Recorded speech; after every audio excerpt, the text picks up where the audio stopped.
Hello बच्चों, हमें पे क्वेश्चन दिया गया है find the work done by the force F vector is equal to 2y² i cap 2x² j cap x and y are in metres around the path shown. If the work done is a d की power b then find the value of a plus b। So बच्चों में इस question में force की value दे रखी है। यदि work done a d की पावर b हो तो हमें a प्लस b की वैल्यू फाइंड आउट करनी है। तो चलिए क्वेश्चन को यहाँ पे सोल्व करते हैं। So according to given question हमें ये पाथ दिया हुआ है। इसके लिए हमें यहाँ पे सबसे पहले वर्क डन की वैल्यू कैलकुलेट करनी है।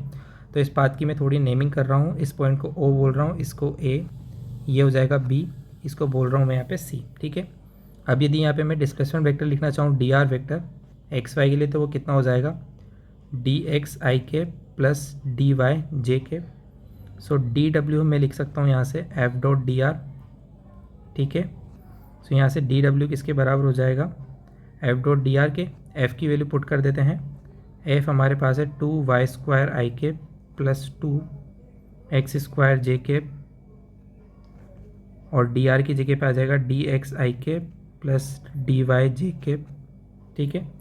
सो यहाँ से हमारे पास dw की जो वैल्यू आ जाएगी, इंटीग्रेशन ओवर 2 बाहर ले लेते हैं, y² dx प्लस 2 ब्रैकेट यहाँ पे लगा देते हैं क्योंकि 2 दोनों के लिए कॉमन है, 2x² dy। ठीक है।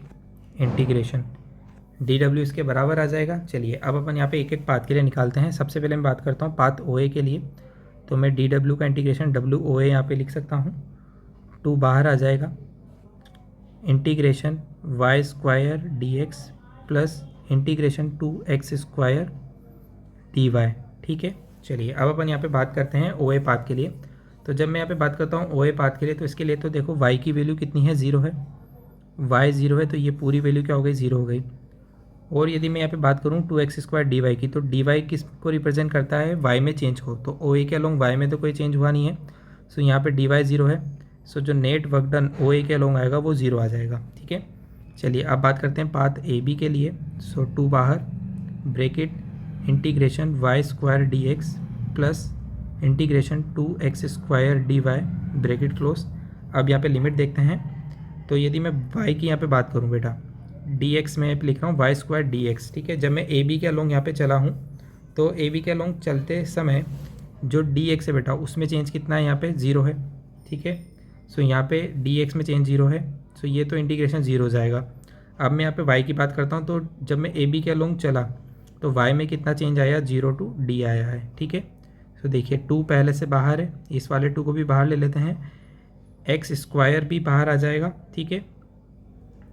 और जो dy है उसका इंटीग्रेशन हो जाएगा y, लिमिट आ जाएगी 0 to d। ठीक है। सो ये हो जाएगा 4x की बात करूँ मैं। ठीक है। तो जब मैं a पर हूँ तो x की वैल्यू पहले से कितनी है, d है, तो ये हो जाएगा 4d²। यहाँ एक d और आ जाएगा, सो ये हो जाएगा 4d³। ठीक है। अब बात करते हैं पाथ BC की। तो पाथ BC की बात करें तो 2 bracket integration y² dx plus integration 2x² dy bracket close. चलिए पहले dx की बात करते हैं। तो जब मैं यहाँ पे BC के अलोंग चला हूँ, तब यहाँ पे क्या है, dx में कितना चेंज आया है। जब मैं यहाँ पे किसके अलोंग चला हूँ, BC के अलोंग में यहाँ पे चला हूँ, तो लिमिट आ जाएगी d2 0। ठीक है। और dy के यदि यहाँ पे मैं बात करूँ BC के अलोंग, dy में तो चेंज 0 है, तो ये इंटीग्रेशन हो जाएगा 0।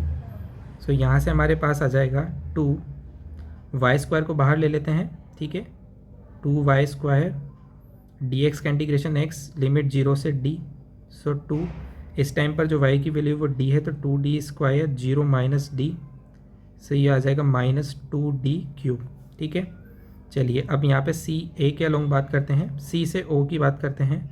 सो 2 bracket integration y² dx plus integration 2x² dy। ठीक है। तो जब मैं CO के अलोंग चलूँगा तो उस केस में dx में चेंज 0 है। ठीक है। और CO के अलोंग जो यहाँ पे y की वैल्यू है, ठीक है ना, वो भी कितनी आएगी, यहाँ पे 0 आएगी। y 0 है तो dy भी 0 होगा, तो ये वाला इंटीग्रेशन भी 0 हो गया। So work done along path CO वो भी कितना आ जाएगा, 0 आ जाएगा। ठीक है।